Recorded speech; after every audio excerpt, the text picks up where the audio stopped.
तुलसी से जुड़ी एक कथा बहुत प्रचलित है। श्रीमद् देवी भागवत पुराण में इनके अवतरण की दिव्य लीला कथा भी बनाई गई है। एक बार शिव ने अपने तेज को समुद्र में फेंक दिया था। उससे एक महातेजस्वी बालक ने जन्म लिया। यह बालक आगे चलकर जालंधर के नाम से पराक्रमी दैत्य राजा बना। इसकी राजधानी का नाम जालंधर नगरी था। दैत्यराज कालनेमी की कन्या वृंदा का विवाह जालंधर से हुआ। जालंधर महाराक्षस था। अपनी सत्ता के मद में चूर उसने माता लक्ष्मी को पाने की कामना से युद्ध किया, परंतु समुद्र से ही उत्पन्न होने के कारण माता लक्ष्मी ने उसे अपने भाई के रूप में स्वीकार किया। वहां से पराजित होकर वह देवी पार्वती को पाने की लालसा से कैलाश पर्वत पर गया।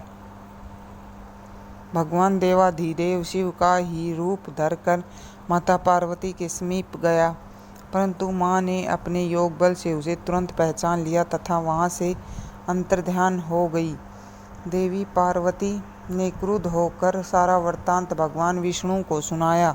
जालंधर की पत्नी वृंदा अत्यंत पतिव्रता स्त्री थी। उसी के पतिव्रत धर्म की शक्ति से जालंधर न तो मारा जाता था और न ही पराजित होता था। इसलिए जालंधर का नाश करने के लिए वृंदा के पतिव्रत धर्म को भंग करना बहुत जरूरी था। इसी कारण भगवान विष्णु ऋषि का वेश धारण कर वन में जा पहुंचे, जहां वृंदा अकेली भ्रमण कर रही थी। भगवान के साथ दो मायावी राक्षस भी थे, जिन्हें देखकर वृंदा भयभीत हो गई। ऋषि ने वृंदा के सामने पल में दोनों को भस्म कर दिया। उनकी शक्ति देखकर वृंदा ने कैलाश पर्वत पर महादेव के साथ युद्ध कर रहे अपने पति जालंधर के बारे में पूछा। ऋषि ने अपने माया जाल से दो वानर प्रकट किए। एक वानर के हाथ में जालंधर का सिर तथा दूसरे के हाथ में धड़।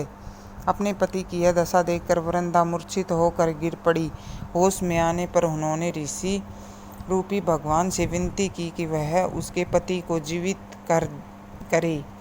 भगवान ने अपनी माया से पुनः जालंधर का सिर धड़ से जोड़ दिया, परंतु स्वयं भी वह उसी शरीर में प्रवेश कर गए। वृंदा को इस छल का जरा आभास न हुआ। जालंधर बने भगवान के साथ वृंदा पतिव्रता का व्यवहार करने लगी, जिससे उसका सतीत्व भंग हो गया। ऐसा होते ही वृंदा का पति जालंधर युद्ध में हार गया।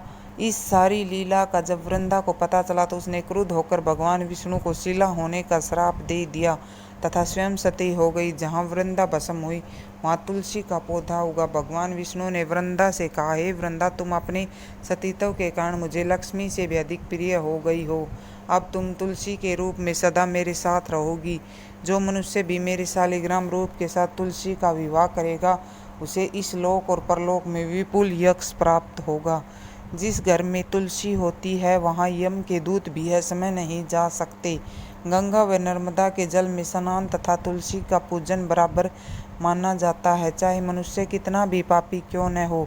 मृत्यु के समय जिसके प्राण मंजरी रहित तुलसी और गंगा जल के मुख में रखकर निकल जाते हैं, से मुक्त होकर वैकुंठ धाम को प्राप्त होता है। जो वह पापों मनुष्य तुलसी व आंवलों की छाया में अपने पितरों का श्राद्ध करता है, उसके पितृ मोक्ष को प्राप्त हो जाते हैं। उसी दैत्य जालंधर की यह भूमि जालंधर के नाम से विख्यात है। सती वृंदा का मंदिर मोहल्ला कोट किशनचंद से में स्थित है। कहते हैं इस स्थान पर एक प्राचीन गुफा थी जो सीधी हरिद्वार तक जाती थी। सच्चे मन से 40 दिन तक सती वृंदा देवी के मंदिर में पूजा करने से सभी मनोरथ पूर्ण होते हैं।